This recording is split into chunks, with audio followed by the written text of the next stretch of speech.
आपका 50 नंबर कैसे आएगा, मैं पूरा एक्सप्लेनेशन अभी करता हूँ। बाहर के साउंड को थोड़ा इग्नोर कर लो। 50 नंबर चाहिए, पूरा समझ लो।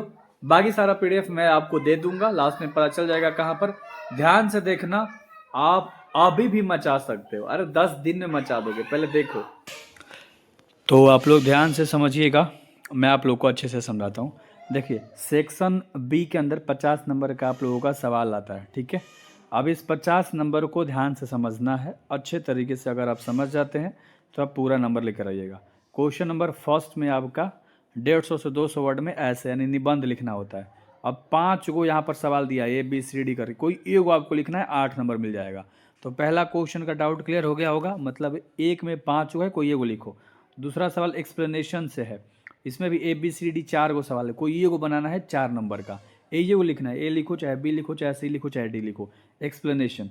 फिर दूसरा भी है एक्सप्लेनेशन, ठीक है। इसमें भी टोटल 4 गो सवाल हैं, कोई ये को लिखना है आपको, मतलब कोई भी 4 गो चैप्टर का कोई 4 गो सवाल होगा, कोई भी ये को आप पकड़ के लिख सकते हो। इसका ट्रिक मैंने बता रखा है, फिर से यूट्यूब पे करा दूंगा। तो ये 3 गो सवाल में कोई दिक्कत नहीं होगा, पहला दूसरा और तीसरा में, ठीक है, उम्मीद करता हूँ। अब रहा यहाँ पर आपका चौथा नंबर का सवाल। चौथा में एप्लीकेशन और लेटर दोनों में कोई एक लिखना है, या तो पत्र लिख दो या तो आवेदन पत्र लिख दो, ठीक है, अच्छे तरीके से, ठीक है। तो अच्छे तरीके से लेटर या एप्लीकेशन मतलब कोई ये लिखना है बाबू। तो आपने 1 से लेकर 4 को क्वेश्चन देख लिया, सब में आपको एक एक ही बनाना था। अब बात करते हैं अगला, ठीक है। अगला है 5 नंबर। 5 नंबर में 2 नंबर के सवाल होते हैं, माने 2 5 10, लेकिन टोटल ए से लेके, ठीक है, जे तक, यानी 10 को टोटल सवाल है 5 नंबर में, लेकिन 5 को बनाना है, कोई भी चूज कर लो। ये क्वेश्चन आंसर है 2 नंबर वाला, ठीक है। तो यहाँ से तुम्हारा 5वां क्वेश्चन समझ में आ गया होगा। सेम इसी पैटर्न पे आपके एग्जाम में सवाल आएंगे। छठा में आपका सवाल कहता है कि आंसर यानी 3, आंसर 3 का मतलब 3 को कोई बनाना है, जैसे ABCDEFD, यहाँ तक ई तक दिया है, ए से लेके ई तक। अब ए बनाओ चाहे बी बनाओ चाहे सी बनाओ चाहे डी बनाओ चाहे ई बनाओ चाहे एफ बनाओ, कोई भी 3 को बनाओ, ठीक है। तो ए में ये को लिखना है, ऐसा ना कि इसमें 3 को दिया, द सोल्जर, मैकविटी, एन एपिथफ। तो इसमें कोई ए को चैप्टर का समरी लिखो पहला में, ए नंबर में। अगर बी में लिखना चाहो तो बी में भी कोई को समरी लिख लो, चाहे मिलान करने वाला है चाहे चैप्टर और राइटर का नाम। तो एक काम करना भाई, ध्यान से सुन लो मेरी बातें, फोड़ सकते हो। आपको क्या करना है, मिलान करना है, ठीक है।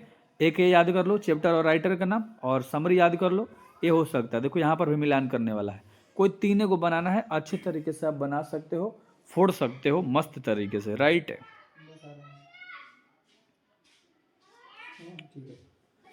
और अगला जो लास्ट सवाल है 7 नंबर का भाई, ठीक है। 7वां में पूरा बनाना है। ये तुम्हारे पास इतना एक कहानी रहेगा, इसमें 5 को क्वेश्चन रहेंगे नीचे ABCD करके, कोई 4 को कैंसिल लिखना, सब एक एक नंबर का होता है। इसी मत से आंसर ढूंढ के लिखना होता है, पैसेज कहलाता है। ये सब हो गया तुम्हारा 50 नंबर। अगर आप जोड़े होते तो भाई अच्छे तरीके से, बहुत हलवा है एग्जाम में नंबर आना। मैंने पैटर्न पे बता दिया। एक लड़की अभी सवाल पूछी थी, ठीक है, तो मैंने उसे भी समझाया। मैंने सोचा एक वीडियो बना देता हूँ, बच्चे सब्सक्राइब जरूर करना। एग्ज़ाम से एक रात पहले भी मैं तुम्हारा पूरा नंबर दिवा सकता हूँ PDF की मदद से, ठीक है। डिस्क्रिप्शन में लिंक होगा टेलीग्राम का, ज्वाइन हो जाना। मिलते हैं अगले क्लास में। Thank you very much.